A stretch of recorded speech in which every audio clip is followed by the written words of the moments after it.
Hello everyone, welcome back to my channel tricky education with Khemnarang. आज हम discuss करेंगे phylum Cnidaria से related सभी इंपॉर्टेंट क्वेश्चंस जो टीजीटी, पीजीटी, एलटी और यूपी पीसीएस वगैरह में आए हुए हैं। तो आइए स्टार्ट करते हैं। हमारा फर्स्ट क्वेश्चन है, which of the following is a coelenterate. आपको पता है कि फाइलम निडेरिया को सिलेंट्रेटा भी बोलते हैं। फाइलम निडेरिया को ही फाइलम सिलेंट्रेटा बोलते हैं। इसको रिलेट करने के लिए मैंने आपको बताया था कि आप निडेरिया में वर्ड याद रखेंगे निड यानी कि निडिल और सिलेंट्रेटा यानी कि सिन्ना। आपको पता है कि निडिल जो वर्ड है यानी कि सुई सिन्ने से रिलेटेड होती है, तो आपको इसको कोरिलेट कर लेंगे अपने माइंड में कि निडेरिया का नाम ही क्या है, सिलेंट्रेटा है। आगे क्वेश्चन को देखते हैं, which of the following is a coelenterate. इनमें से कौन सा एक सिलेंट्रेटा है, यानी कि इनमें से कौन सा एक सिलेंट्रेट है यानी कि सिलेंट्रेटा वर्ग का प्राणी है। तो इसका आंसर होगा ए, सी फैन। सी फैन फाइलम सिलेंट्रेटा वर्ग का प्राणी है। इसके अलावा सी हॉर्स मत्स्य वर्ग का, पीसीज वर्ग का, और सी कुकम्बर और सी लिली, ये दोनों ही फाइलम इकाइनोडर्मेटा संघ के प्राणी हैं। नेक्स्ट क्वेश्चन देख लेते हैं, सिस्टोसिस्ट इज द ऑर्गन ऑफ। सिस्टोसिस्ट अंग है, तो इसका आंसर होगा सी, बैलेंस का। संतुलन अंग है, मीन्स ये बैलेंस को बनाने का कार्य करता है, जो कि प्राण में पाए जाते हैं। प्राण यानी कि झींगे में पाया जाता है। यह सफ़ेद छोटे मनकों की तरह जोड़ी में पाए जाते हैं। ये खोखले गोलाकार थैलों जैसी संरचना में पाए जाते हैं। Which of the following animals in pelagic. Pelagic से तात्पर्य स्वतंत्र रूप से यानी कि जो फ्रीली स्विमिंग करते हैं, स्वतंत्र रूप से तैरने वाले जंतुओं से हैं। तो इसमें जो स्वतंत्र रूप से तैर सकते हैं वो हैं फाइसेलिया और नोक्टिलुका। तो इसका आंसर होगा D, both B and C. The scientific name of red coral मूंगा इज। कोरल मूंगा का साइंटिफिक नेम क्या है।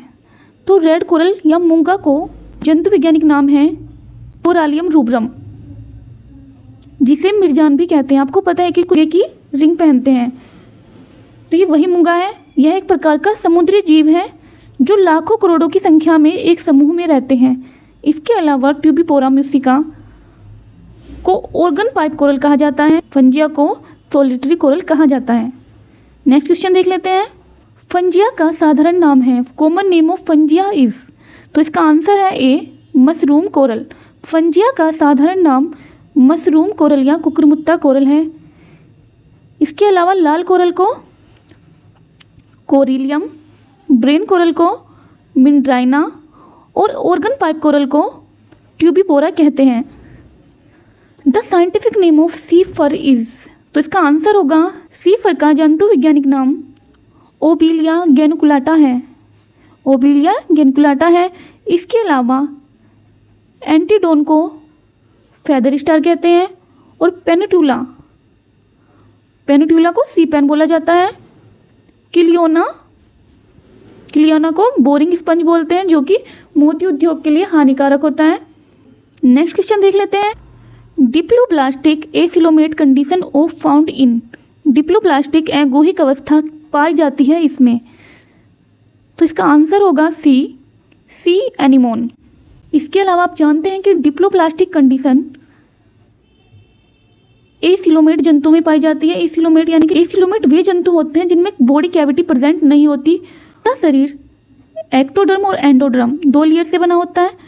डिप्लोब्लास्टिक एसिलोमेटिक कंडीशन पोरिफेरा, सिलेंट्रेटा और टीनोफोरा में पाई जाती है। उनमें मेसोडर्म नहीं पाई जाती। इसके अलावा ट्रिप्लोब्लास्टिक वे जीव होते हैं जिनमें एक्टोडर्म और एंडोडर्म के साथ मेसोडर्म भी पाई जाती है। नेक्स्ट क्वेश्चन है, nematocyst are present in which of the following phylum. 10 कोशिका किस जाति में विद्यमान होती हैं। तो इसका आंसर है ए, फाइलम सिलेंट्रेटा। 10 कोशिकाएं पूरे जगत में सबसे जटिल कोशिकाएं होती हैं और ये केवल संघ सिलेंट्रेटा या निडेरिया में मिलती हैं। 10 कोशिकाएं प्रायः शिकार को घायल करने, किसी वस्तु से चिपकने और गमन सुरक्षा आदि का कार्य करती हैं।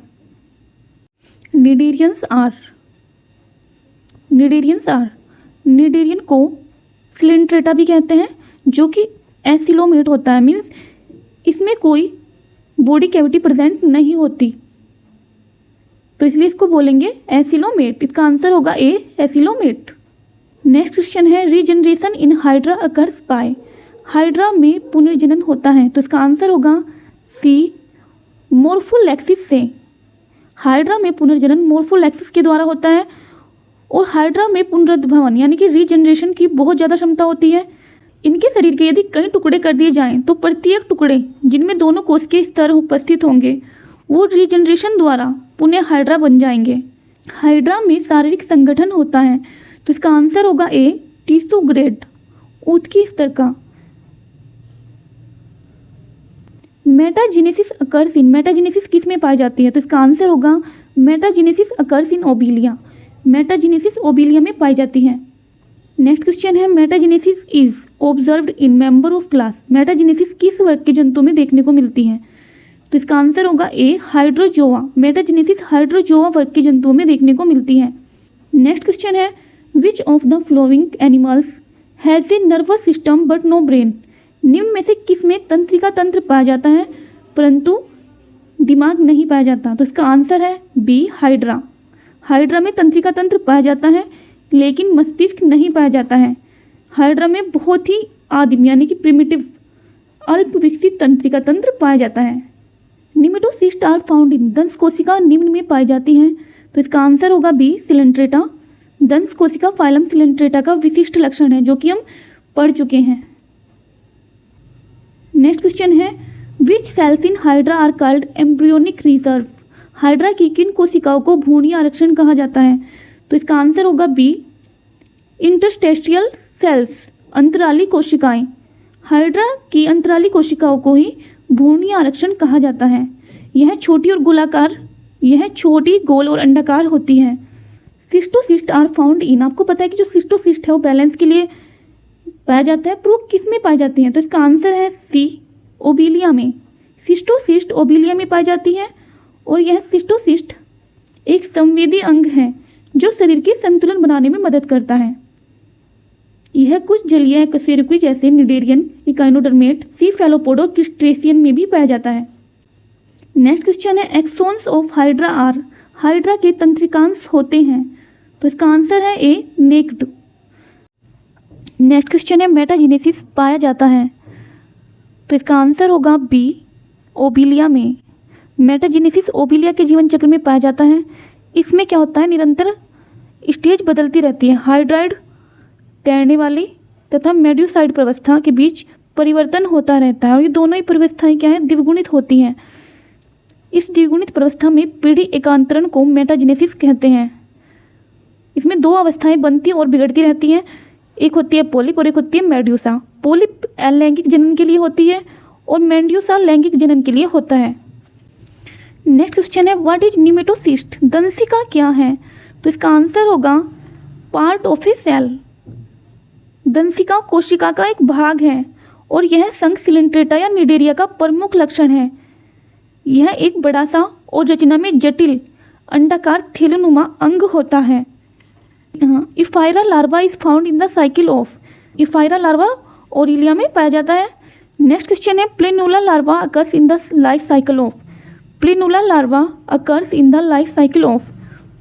प्लेनुला लार्वा किसके जीवन चक्र में बनता है, तो इसका आंसर होगा B, obelia. Planula larva obelia के जीवन चक्र में पाया जाता है। नेक्स्ट क्वेश्चन है medusa of obelia differs from aurelia in having. Obelia का मेड्यूसा ओरिलिया से निम्न प्रकार से भिन्न है, तो इसका आंसर होगा सी, रोपिलियम होता है। सिलेंट्रेटर संघ के जंतुओं में बहुरूपता यानी कि पॉलीमॉर्फिज्म पाई जाती है और बहुरूपता प्राय दो प्रकार की होती है, पोलिप और मेड्यूसा। पोलिप पोषद सुरक्षा और अलैंगिक जनन के लिए होती है और मेड्यूसा लैंगिक जनन के लिए होती है। ओबिलिया का मेड्यूसा रोपेलियम के कारण ओरिलिया से भिन्न होता है। नेक्स्ट क्वेश्चन है the feeding zooids of Obelia are known as. Obelia के पोषक ग्राही जीवक यानी कि जूआइड्स को कहते हैं। ओबिलिया की पोषक ग्राही अवस्था को पोलिप कहते हैं। समुद्री एनिमल में केवल पोलिप अवस्था पाई जाती है। नेक्स्ट क्वेश्चन है ओबिलियन मेड्यूसा इज ए। ओबिलियन मेड्यूसा है, तो इसका आंसर होगा सी, कार्निवरस। ओबिलिया जो है वो संघ सिलेंट्रेटा यानी कि निडेरिया का एक जीव है जो जलीय होता है।